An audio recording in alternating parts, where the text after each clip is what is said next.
Play खेल कूद channel पर आप सभी का स्वागत है।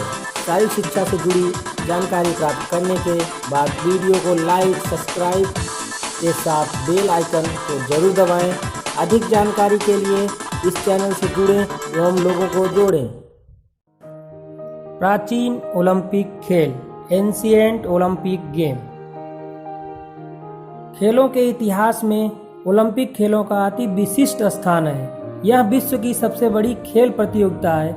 ओलंपिक के इतिहास के संबंध में कई किंवदंतियां हैं। कुछ के अनुसार प्रथम प्राचीन ओलंपिक खेलों का आयोजन ईसा पूर्व 1253 में हरक्यूलिस के प्रयासों से किया गया था, परंतु ऐतिहासिक साक्ष्य इस तथ्य के विरुद्ध हैं। ऐतिहासिक साक्ष्यों के अनुसार ईसा पूर्व 884 में ओलंपिक खेलों का आयोजन हुआ था। किंवदंतियों और ऐतिहासिक साक्ष्यों के विपरीत सर्वाधिक प्रमाणिक तथ्य यह है कि प्रथम प्राचीन ओलंपिक खेलों का आयोजन 776 ईसा पूर्व में हुआ था, जो हर 4 वर्ष बाद आयोजित किया जाता था।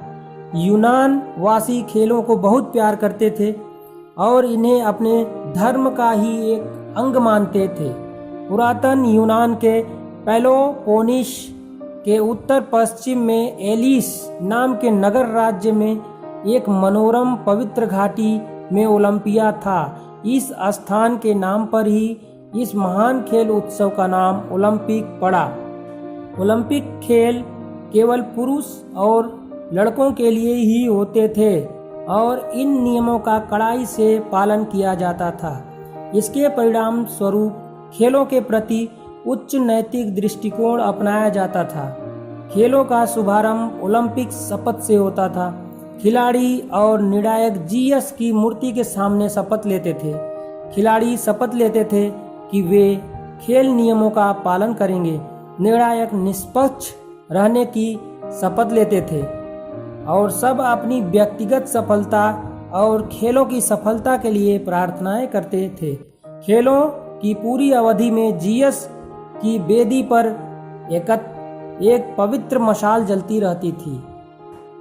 एलिस नगर में असंख्य धनगृह मंदिर तथा अनगिनत धार्मिक भवन थे, जिनमें सबसे सुंदर व महत्वपूर्ण नगर ओलंपियम था, जिसके ठीक मध्य में एक विशाल 40 फुट ऊंची जीएस देवता की मूर्ति थी। यह मूर्ति संसार के 7 आश्चर्यों में एक थी। हाथी दांत की बनी तथा स्वर्ण आभूषणों और आवरणों से ढकी हुई इस भीमकाय मूर्ति को देखकर ऐसा प्रतीत होता था मानो साक्षात यूनानी देवता स्वयं अपने सिंहासन पर विराजमान हो। उस काल में यूनान में छोटे छोटे नगर राज्य थे जो आपस में सदा संघर्षरत रहते थे, परंतु ओलंपिक खेलों के दिनों में आपसी संघर्ष छोड़ वे खेलों में भाग लेते थे। किसी भी यूनानी के लिए यह सबसे बड़ा सम्मान होता था कि वह खेलों में विजयी होने वाले व्यक्ति को मिलने वाली जैतून वृक्ष की छोटी सी टहनी प्राप्त करे।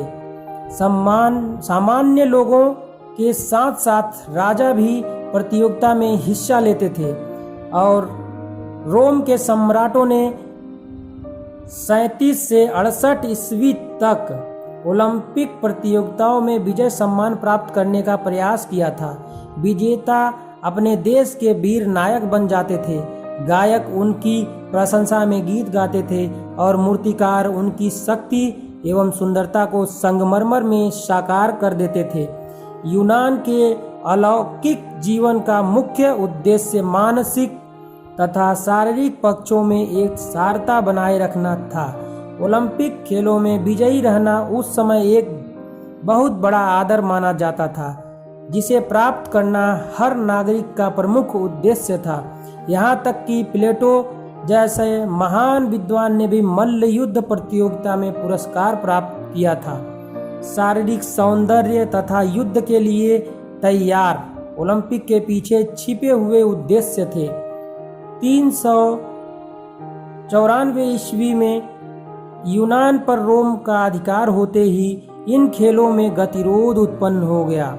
रोम के तत्कालीन सम्राट थियो थियोडोसियस प्रथम ने राज्य आदेश द्वारा प्राचीन ओलंपिक खेलों पर प्रतिबंध लगा दिया। थियोडोसियस प्रथम के प्रतिबंध के पश्चात भी रोम के शासकों ने ओलंपिक खेलों पर कहर ढाया।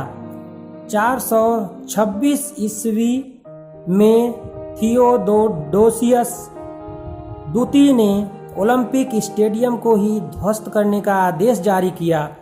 ओलंपिक खेलों की जीवंत एवं उचित प्रक्रिया पर रोम के शासकों के अलावा प्रकृति ने भी खिलवाड़ किया। यूं तो रोम के सम्राटों ने यूनान के पवित्र नगर ओलंपिया को बर्बाद ही कर दिया था। रही सही कसर कालांतर में आए भीषण भूकंप ने पूरी कर दी। इस विनाशकारी भूकंप से ओलंपिया नगर पूरी तरह नष्ट हो गया। इसी क्रम में एल्फियस नामक नदी ओलंपिक को अपने आगोश में ले लिया। इस प्रकार न केवल ओलंपिक खेलों की भावना पर प्रहार हुआ, अपितु जीयस एवं क्रोनोस देवताओं के पवित्र मंदिर भी नष्ट हो गए। प्राचीन कालीन ओलंपिक से संबंधित कुछ तथ्य। Fact about ancient Olympic games. Olympic खेलों के बीच की 4 वर्ष की अवधि को ओलंपियाड कहा जाता था। ओलंपिक खेलों की दर्शक दीर्घा में तथा खेलों में भाग लेना महिलाओं के लिए वर्जित था। खेल में सभी खिलाड़ी निर्वस्त्र भाग लेते थे। ओलंपिक खेलों में विजेता खिलाड़ियों को पुरस्कार में जैतून की टहनी देकर सम्मानित किया जाता था। पिंडारा नामक का कवि विजेताओं के सम्मान में कविता गाया करता था। फीडियास नामक मूर्तिकार विजेताओं की संगमरमर की मूर्ति बनाया करता था। ओलंपिक खेल महिलाओं के लिए वर्जित था, परंतु फेरानाइस नामक महिला ने अपने पुत्र पीसीडोरस को प्रतियोगिता में भाग लेते हुए देखने के लिए इस नियम को भंग किया। विजेता की मां होने के कारण उसे माफ कर दिया गया। खेलों में केवल एक ही स्त्री, जो डेमेत्रा मंदिर की पुजारन थी, अंदर आ सकती थी। धन्यवाद साथियों।